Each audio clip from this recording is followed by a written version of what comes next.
All right, so it's already been a month of wearing the Nike React Presto, and I wanted to bring you guys a follow-up video and let you guys know my thoughts on the shoe after wearing it, and let you guys know if it is still worth buying or not. Been a fun little journey though, so let's go ahead and get into the video.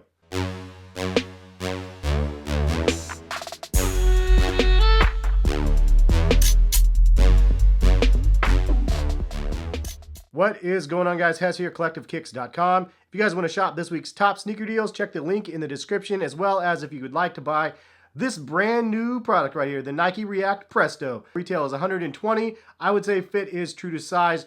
It is a great shoe. I'm not going to beat around the bush. I am actually really impressed with what this shoe offers. Now, if you notice, mine is a little different than the retail pair because I did do the customization where I cut the cage.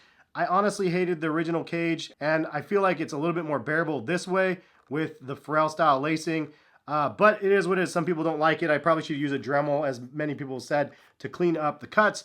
It's functional though, it works for me, and I'm happy with the results. The funniest part about wearing these for a month though is I had so many people just take double takes of my shoes, and because people would say I assumed that they were really comfortable because they look terrible, like on feet. Like they're just so ugly looking, and I like found it hilarious at first. And then the more I saw them, I was like, yeah, but they're super comfortable. That is the X factor. Like really, it doesn't matter how ugly a shoe is. If it's amazing on feet, then it's going to go on my feet and I'm going to wear them. And this is one of those shoes where it was proven to me that it was amazing. In fact, the very first time that I saw this shoe at the Nike employee store in person is when I bought this shoe, because I tried it on.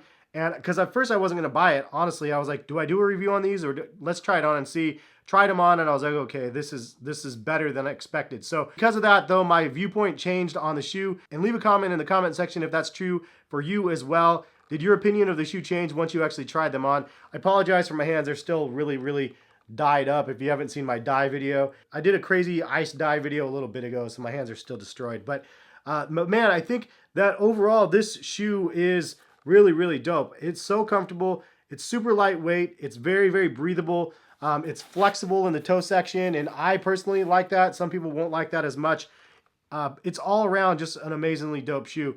Super comfortable. Even though it's ugly, it's still a shoe that I can highly recommend, which is funny and hilarious to say. But there's a lot of things that I like about the shoe, some that I dislike, and I can give you guys some overall metrics on the shoe after wearing these. So let's get into it. We'll start off with some of the pros.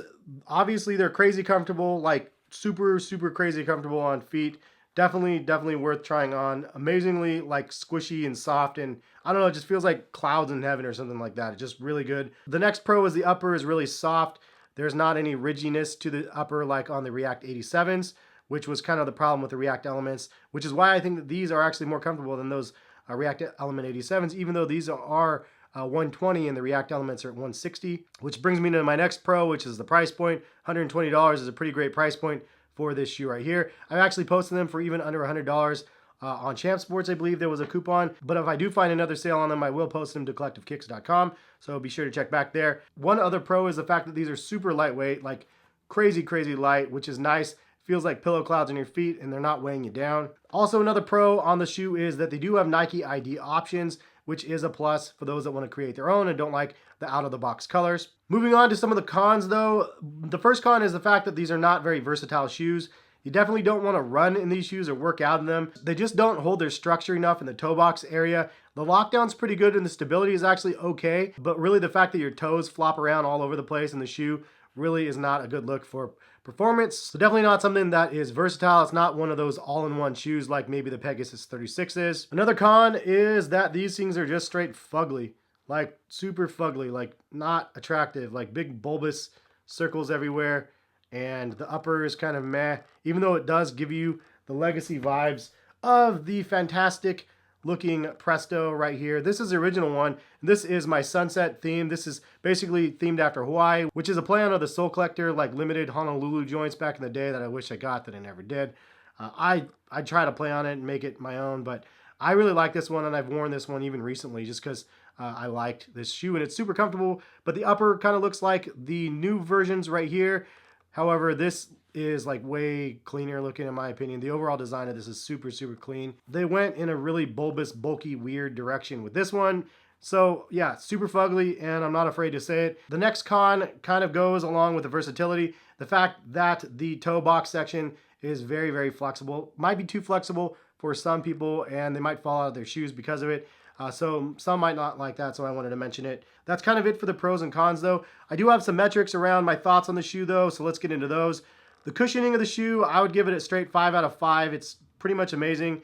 The responsiveness, I would also give a 5 out of 5, even though some people might think the opposite because it is so squishy that you can't respond as much. But for me, like, it's responsive enough. It's not performance responsive, but it's responsive enough that I don't feel like I'm falling into my shoe. It bounces back with my steps. The upper material, I actually really like it. It's a 4 out of 5. It's soft and stretchy, which is a personal preference for myself. Having the tongue offset like that makes it easy to put on and makes it so it's not a nuisance and not overly restricting on your foot also. The weight of the shoe is a 5 out of 5. Again, super light. The breathability of the shoe is a 4 out of 5. Again, I like the upper and I think it is breathable. Durability, I would give it 3 out of 5. It doesn't seem very durable, as you can see on the bottom. There's a lot of wear and tear. It makes it look ugly, even though it's only a month old. Obviously, you might have longevity there, but it looks terrible. The stability of the shoe, I'd give it 2 out of 10. It honestly doesn't feel super stable, but it is what it is. I mean, that's what you get with the pillowy clouds. Traction of the shoe, give it 3 out of 5. Not super amazing, but decent. Style of the shoe, a big fat 1. Not stylish at all, super ugly. The value of the shoe at $120, though, I would give a 5 out of 5. And it's such a weird feeling to go, these shoes are so ugly, like, try them out. It's like when you buy new food from the grocery store and you're like, the first one to try it and you're like, oh my God, this is terrible. Wife, try it. And she's like, I'm not going to try that. You just said it was disgusting. This is that shoe. It's like, oh, it's so ugly. Try them out. They're super comfortable. It's so funny, though, that it's so opposite-ended, yet I'm still really, really happy with the shoe. In fact, if you saw my top 10 sneakers of 2019, you'd see this one in the top 3 because it was such an amazing shoe on feet. So very happy with the results of this shoe. Cannot believe it. I mean, honestly, it's just one of those shoes I was going to pass on, and really happy that I didn't because I'm here doing a month video following up and letting you guys know it was definitely worth buying and definitely worth $120.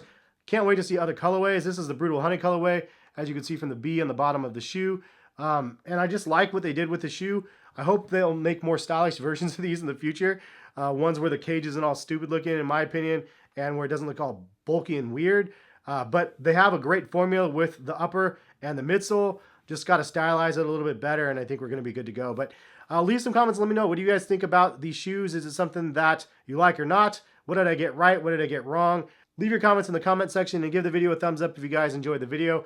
If you guys want to see more pros and cons, check the link in the description. I believe there's a playlist there. But subscribe if you guys are new to my channel and you guys enjoyed the content. Notification bell to be notified of when my videos go live. Have a great rest of the day and more sneaker videos very soon. Peace, guys.